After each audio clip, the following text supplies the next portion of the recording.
예, 안녕하십니까. 성선회라 송원건 목사입니다.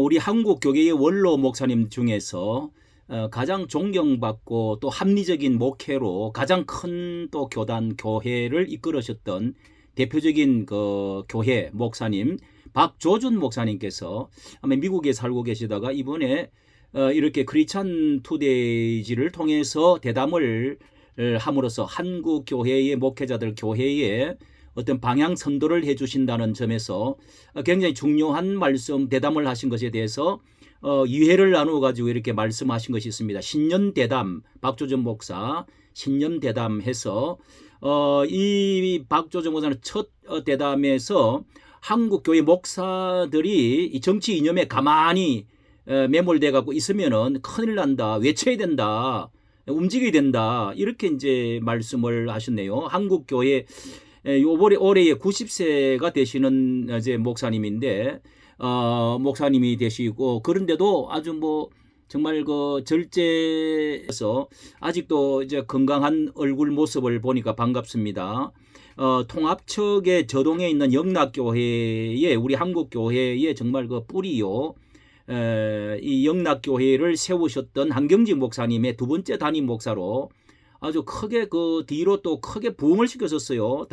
뭐 이제 옛날 교회들은 좀 이렇게 줄어지기도 한데 이북 피난민 교회가 세웠고 우리 또 한기총을 반공투사적인 반공의식을 강하게 가진 한경재 목사님 피난민들이 그 세운 교회로 아주 그 돌로 세운 십자가로 세운 교회 유명한 교회 순교자도 나오고 이렇게 해서 그 온건주의자 같지만은 통합교단은 스펙트럼이 넓습니다. 그런 가운데 이북 출신으로서 이 목사님은 이 반공의식이 좀 강한다고 볼 수 있겠네요. 한번 우선 들어보도록 하겠습니다. 우리 백성들을 바른 길로 인도해야 대한민국이 자유민주주의 국가로 우뚝 서 있을 수 있지. 이거 조금 잘못하면 연방정부 한다. 같은 민족끼리 괜찮지 않느냐. 이제 이런 식으로 생각하는 사람들이 오늘 우리 교계 가운데도 많아요. 예. 이렇게 저도 이렇게 말씀을 하시면서 거기에 대해서 이제 글을 한번 내용에 대해서 요약해서 제가 말씀을 드려보도록 하겠습니다. 예. 이 목사님이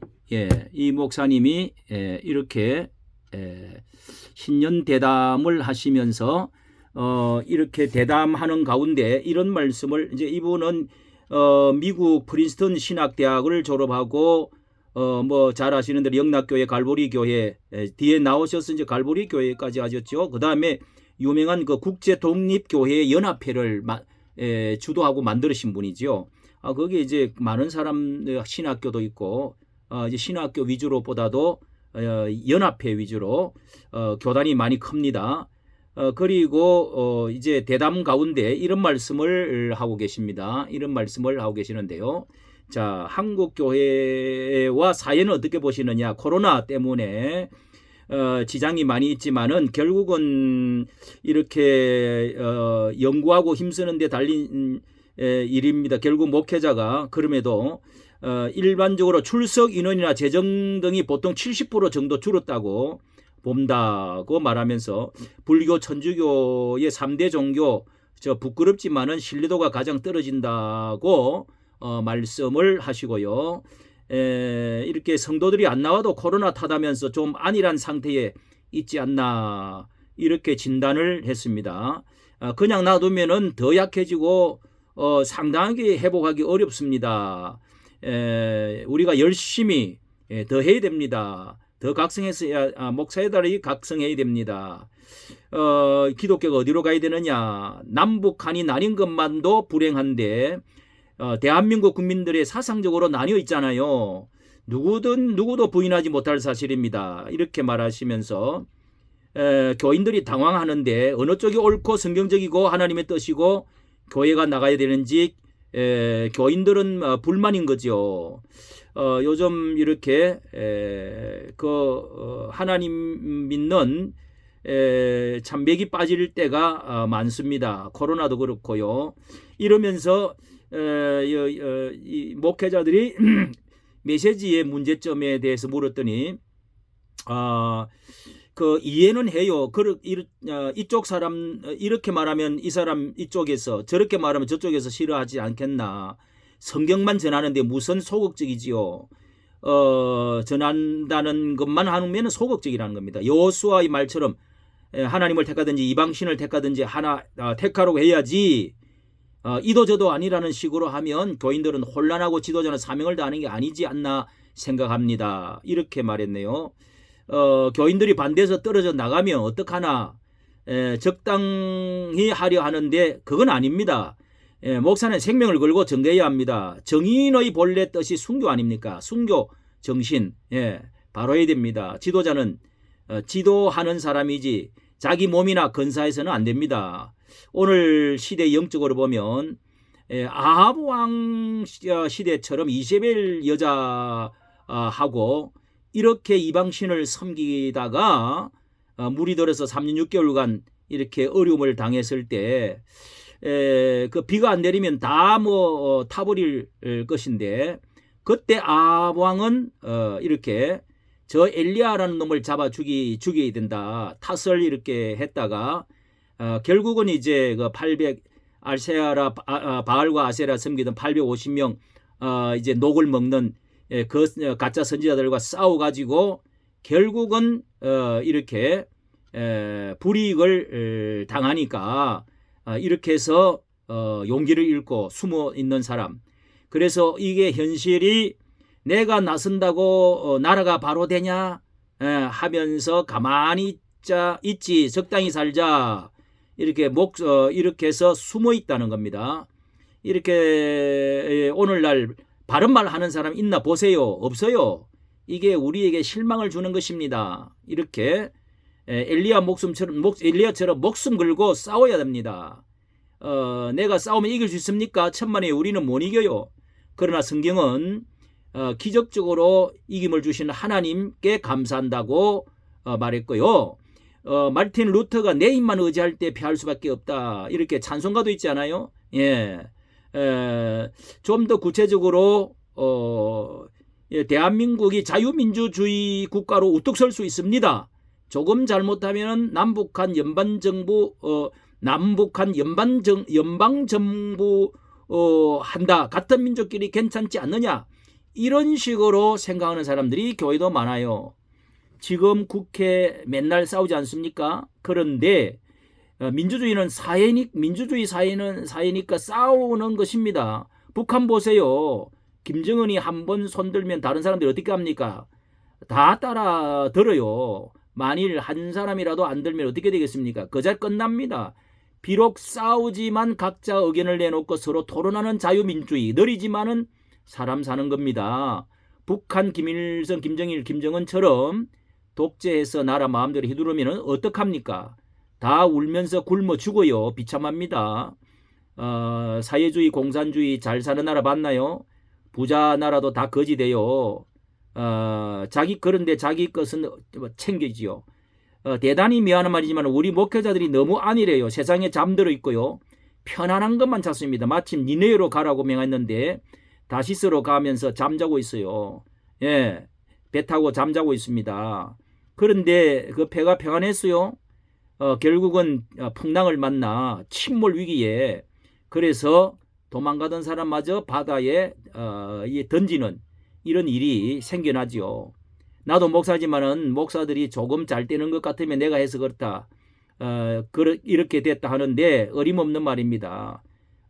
비성경적이고 비복음적이면 내가 어디 있어요? 하나님이 나를 통해서 역사한 거 사실입니다. 그러나 하나님이 하신 것이고 우리는 도구에 불과합니다. 자, 이런 거 우선 이제 정치 이념에 관해서 싸워야 된다. 사회주의로 가는 것은 공산주의들을 실험했던 그 모든 것이 실패로 끝나지 않았느냐. 엘리야처럼, 선지자처럼 싸워야 된다. 자, 이런 말을 들으면서 우리는 이렇게 지금 뭐 좋은 게 좋다, 그리고 나서서 손해보지 말고 정치 참여하면 목사가 왜 정치 참여하냐, 시대를 보고 예. 노을이 끼면은 저녁인지 아침인지 바람이 불면 비가 올지 안 올지 안다는데 우리가 이 시대를 알고 이 광야에서 외치는 세례 요한처럼 외쳐야 된다. 정강훈 목사님처럼 방법은 좀 어떨지 모르지만 분명히 목사들은 분명히 해야 됩니다. 이게 적어도 20, 30대 목사들은 몰라도 50대, 60대, 70대 목사들은 이거 다 아는 사실인데 비겁하다는 교인들에게 비겁하다는 소리만 들으면 안 되지요. 성경적으로도 이것은 칼막스가 목사 아들이 아닙니까? 예? 그렇게 이렇게 해서 공산주의가 러시아가 왜 공산주의가 됐을까요? 그때 교회가 없지 않았습니다. 그런데 정교의 모든 성직자들이 권력자들과 딱 결탁해서 정권이 곧 교권이었습니다. 그래서 세속화되고 마르크시즘이 생기게 된 겁니다. 이 마르크스가 목사 아들입니다. 그런데 교회를 보니 가난한 사람 편이 아니에요. 교회는 가난한 사람, 약한 사람 편이 돼야지 부자 편, 권력자 되면 안 돼요. 오늘날 그 반대 아닙니까? 그걸 고치기 전에 사회가 우리를 알아주지 않을 것입니다. 정말 그 두 가지 공산주의와 우리가 가난한 자들, 낮은 자들을 교회가 끌어안고 사랑으로 섬기는 일에 나서는 일들. 자, 이것이 빛과 소금의 역할을 그렇게 요즘 평생 목사로 살았는데 요즘 어디 가서 목사로 말하기가 부끄러워요. 우리 목사들 정신 바짝 차려서 깨어나면 교회는 살아납니다. 정신 못 차리면 중세 교회처럼 돼버려요. 중세 성당이 교인이 없어요. 재산이 없어요. 없어졌어요. 재산이 없었어요? 아닙니다. 능력이 없었습니다. 능력 없는 교회는 무너져요. 그게 교회가 아니기 때문에요. 예배당 크게 지어도 얼마 못 가요. 다 관광지 돼버려요. 이렇게 이제 말씀을 하셨습니다. 참으로 두 가지 우리가 정말 이 사상에 있어서는 분명한 자세를 취하고 그 공산주의의 그 이념의 포스트 모더니즘 주사파 옷을 아무리 좋게 입고 나와도 우리는 아주 그냥 불같은 눈으로 분별해서 싸워야 되겠고요. 그 다음에 나라를 자유민주주의 반석 위에 분명히 그리고 기독교 입국으로 나가는 것으로 반드시 세워야 됩니다. 세계 기독교 한국 그리고 세계 선교 한국으로 세워나가는 거 우리 시대에 이걸 정말 두 눈을 보고 싶습니다. 그리고 도덕적인 문제 이 기복적인 신앙에 대해서 두 번째 다음에 알려드리도록 하겠습니다. 좋아요 구독 부탁드립니다. 감사합니다.